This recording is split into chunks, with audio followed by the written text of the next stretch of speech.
को deputy commissioner Quetta Aurangzeb बादनी साहब telephone को दरकने अस्सलाम वालेकुम औरंगजेब साहब। हेलो जी अस्सलाम वालेकुम। सर आपका शुक्रिया कि आपने हमें ज्वाइन किया। हमारा प्रोग्राम का टॉपिक आज हम कोयटा के मसाइल पर बात कर रहे हैं। Being a deputy commissioner Quetta हम आपसे ये पूछना चाहते हैं कि आवाम की नज़र में सबसे बड़ा जो मसला है कोयटा में ट्रैफिक और पानी का है। कोयटा सिटी की हम बात कर रहे हैं, तो आप लोग ये ट्रैफिक के मसले को किस तरह देख रहे हैं और उसके हल करने के लिए क्या इकदाम किए जा रहे हैं? देखिए, सबसे पहली बात तो ये कि ट्रैफिक मसला सिर्फ इस तरह से नहीं होगा कि हम कहें कि ट्रैफिक पुलिस ठीक होती है तो फिर ट्रैफिक ठीक हो जाएगी। ये मुख्तलिफ चीजें मिलकर ट्रैफिक का इशू इकट्ठे बनाती है। सबसे पहली बात तो ये जोनिंग के कमर्शियल एरियाज कहाँ पे होंगे, अस्पताल कहाँ पे होंगे, आपके रेजिडेंशियल एरिया कहाँ पे होंगे। एक पे रोड पे आप देखेंगे तो 9 अस्पताल आपके बनेंगे। इस तरह की जोनिंग जब तक नहीं होगी तो आपका एक ही पोर्शन में बहुत ज्यादा ट्रैफिक है। दूसरे नंबर पे आप बात करें कि आपकी पब्लिक ट्रांसपोर्ट अवेलेबल नहीं है। एक गाड़ी में 2 बंदे आते हैं जबकि एक बस में 50 लोग आते हैं, 100 लोग आते हैं। अब जितनी ज्यादा बसेज होंगी, क्वालिटी बसेज होंगी, मैं और आप ही गाड़ी छोड़ के बसों में आएंगे तो पब्लिक ट्रांसपोर्ट का इशू है हमारे पास। रोड की कंडीशन हमारे लिए इशू है बहुत बड़ा। अगर आप देखेंगे ये बरसाती नाले बने हुए, हर कोई इसके ऊपर अपनी गाड़ी बचाने की कोशिश करता है, गाड़ी साइड पे ले जाने की कोशिश करता है, तब जाके हमारे पास ये इशू बनता है रोड पे ट्रैफिक चलने का, स्पीड का। तो ये जो हमारी रोड की कंडीशन है ये एक बहुत बड़ा फैक्टर है। हम इसके बाद बात करते हैं एनक्रोचमेंट के ऊपर। कासी रोड अरसा दराज से हम एंटी एनक्रोचमेंट ड्राइव उसके ऊपर कर रहे हैं, लेकिन जब तक कासी रोड के ऊपर परमानेंट रोड की कंडीशन ठीक नहीं होगी, दुकानदार अपनी चीजें नहीं आगे लेके आएंगे, रेडी वाले अपनी रेडियां नहीं लेके आएंगे, तब तक ये मसला जो है ना वो हल नहीं हो सकता। कहने का मकसद ये कि तमाम चीजें उठाकर अगर हम सिर्फ ये कह दे कि ट्रैफिक पुलिस ठीक कर दे या सख्ती कर दे, सिर्फ उस पर नहीं होगा। आपने अपनी पार्किंग देखी होगी कि आपकी पार्किंग कहाँ पे मौजूद है, उन पार्किंग की कंडीशन क्या है, पार्किंग प्लाजा आपके पास अवेलेबल है या नहीं है। आपके शहर में पार्किंग प्लाजा भी अवेलेबल नहीं है तो ये गाड़ी हम जाके किधर रुकेगी। तो ये तमाम चीजें मिलकर ट्रैफिक की प्रॉब्लम जो है ना बनाती है।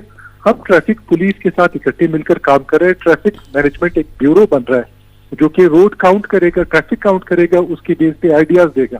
अंडरपास प्लान में है, फ्लाईओवर्स हमारे प्लान में है, और साथ साथ हम कोशिश कर रहे हैं कि ट्रैफिक मैनेजमेंट के ऊपर काम करें जिससे चीजें आर्जी तौर पर इंप्रूव हो सकती है।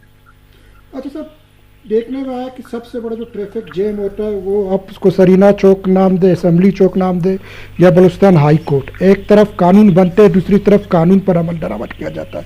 लेकिन यही रोड सुबह 8 से लेकर रात 8 बजे तक इसी वीआईपीज़ के लिए कभी वज़ीर आला गुजर रहे, गवर्नर साहब कैंट से निकलते हैं, गवर्नर हाउस पहुंचने तक वो ट्रैफिक बंद होता है। कभी आईजी साहब जा रहे, कभी वज़ीर आला जा रहे, हर आधे घंटे बाद बंद है। और ये सबसे बड़ा इशू है कोयटा शहर के लिए। इसको आप किस तरह देखते हैं? देखिए, सबसे security is of Paramount importance. अगर सिक्योरिटी के लिहाज से देखें तो ठीक है, बहुत दफा जो है ना सिक्योरिटी के लिए रूट लगाने पड़ते हैं, बट द इशू इज कि अगर सिक्योरिटी के लिए रूट लगाने पड़ते हैं तो फिर आप यहाँ पर बजाय इसकी चौक बनाए हुए अंडरपास बनाना चाहिए।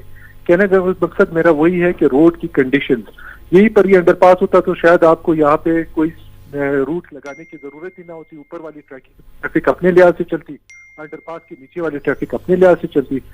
यहाँ पर बहुत ही मेगा लेवल पे, हाई लेवल पे या इंटेंसिव लेवल पे जो है ना रोडों की कंडीशनिंग पे काम करने होगा, तभी बहुत सारी चीजें हो सकती है। अच्छा सर, उसके बाद जो देखते हैं कोयटा का जो सबसे बड़ा मसले आते हैं उनमें गैस और बिजली का। आप देखें गर्मियों में जी बिजली नहीं है, सर्दी शुरू नहीं होते हैं गैस नहीं है, और इस दफ़ा आप देखें लखपात से लेकर कुचला तक अभी तक सर्दी आई नहीं है। ठीक है, बर्फबारी पड़ी नहीं, लेकिन वो ट्रैफिक ब्लॉक कर रहे, ये कर रहे। इन चीज़ों में इंतजामिया क्या कर रही है सर?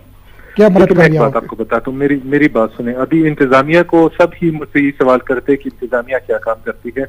आपकी सर्दियों में जो गैस की डेफिशिएंसी है वो 230 मिलियन क्यूबिक फीट हो जाती है। यहाँ पर हमारे पास सर्दियों में जो डेफिशिएंसी है गैस की वो 7 मिलियन क्यूबिक फीट जो है ना वो हो जाती है गर्मियों में। सर्दियों में 230, सर्दियों में 60 मिलियन क्यूबिक फीट। अब कहने का मकसद ये है जब इतनी डेफिशिएंसी होगी तो फिर ये डेफिशिएंसी डीसी कहाँ से लेके आएगा, इंतजामिया कहाँ से लेके आएगा? जब आपके ओवरऑल सूबे को गैस की प्रोविजन ही उतनी नहीं है तो आपकी ये डेफिशिएंसी पूरी कैसे की जाएगी?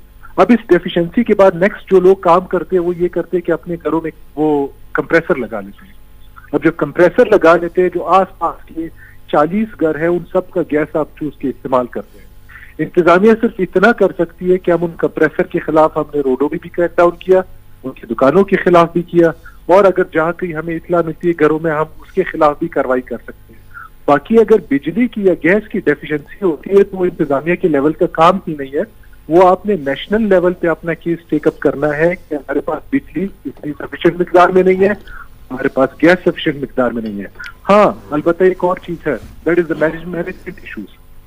یعنی اگر ہمارے کیسکو آفیشلس, ہمارے گیس آفیشلس تھوڑی سی ایفرٹس کر لے, جو گیس چوری کرنے والے ہیں, جو بجلی چوری کرنے والے ہیں, ان کے اوپر کام کر لے, تو یہ چیز ریلیٹیولی کم ہو سکتی ہے, ختم نہیں ہو سکتی. آج سر ایک اور ایشو جو ہمارے پاس ایک آیا ہے پیرنٹس کی طرف سے یہ آیا ہے کہ جی خاص طور پر سریاب کے ایریے اور کلی کمرانی میں نیٹ کیفے جو ہے نا اس کو غیر اخلاقی طور پر بچے یوز کرتے ہیں, اور ان کو ایک صرف ماحول مل جاتا ہے, 15-20 روپے میں باکس میں جاتے ہیں. اس حوالے سے آپ لوگ کیا کرو, خاص طور پر جب اب اسکول بند ہو گئے؟ ہلو میں نے ڈراپ بک کال. ہلو اچھا امی ڈاکٹر صاحب امی سوال اما شما جس کنا شما تعلق بھی ہمارا ایریا ہے. ہلو آواز آ رہی ہے سر؟ نہیں نہ تواری آئے گا نہیں کہ یہ ایک سکٹ ہوئے مسئلہ ہے, ٹھیک ہے نا, اور ہمیں کرا کہ ارچی رپورٹ آتا خاص طور پر سریاب ایریا اور کمرانی ایریا یہ ایشو ہستے نیٹ کیفے نہیں, حالانکہ مرچہ من خیال ایک کا ضرورت نہیں, موبائل ہے دنیا ہستے. پر ہم سب بیچارے بدقسمتی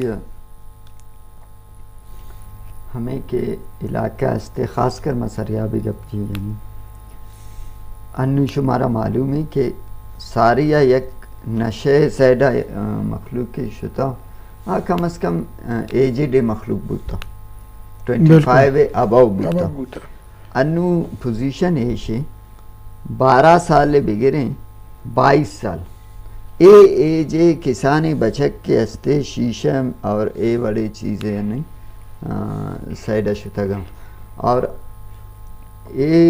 مزہ نہیں ایک مسئلہ ہے